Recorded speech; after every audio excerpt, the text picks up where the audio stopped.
Welcome to my latest weekly report from the Scottish Parliament, although this week started in Brighton, strangely enough, where I was at the Labour Party conference hearing Gordon Brown make that brilliant speech and many other great speeches from Peter Mandelson, Alistair Darling and many others which have set us well on the train for a great Labour victory at the next general election. But returning to Parliament, we had the usual visits from schools, Wester Hales Education Centre and Craig Royston Secondary School. Very, very clever questions from all the pupils, students really, and another illustration of how this Parliament is very much open to people coming in, particularly young people.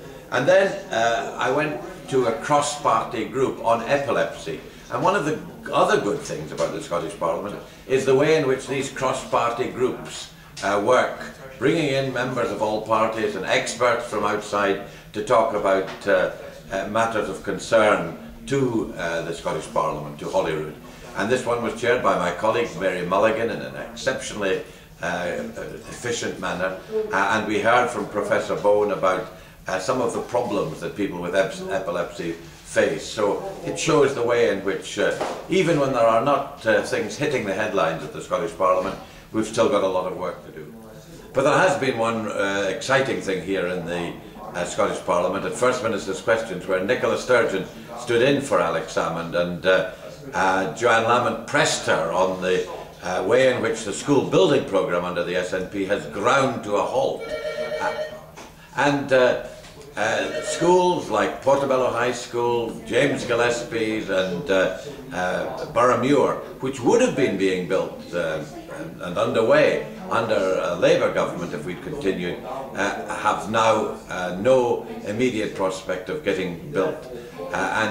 Nicola Sturgeon failed to answer the questions.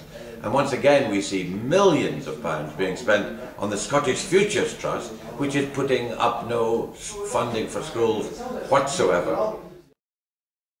Sturgeon was standing in for Alex Salmond at First Minister's Questions today because Alex Salmond, along with the Labour leader Ian Gray, were attending the sad occasion of the funeral of Bill Spears, the former General Secretary of the Scottish Trade Union Congress. I knew Bill well.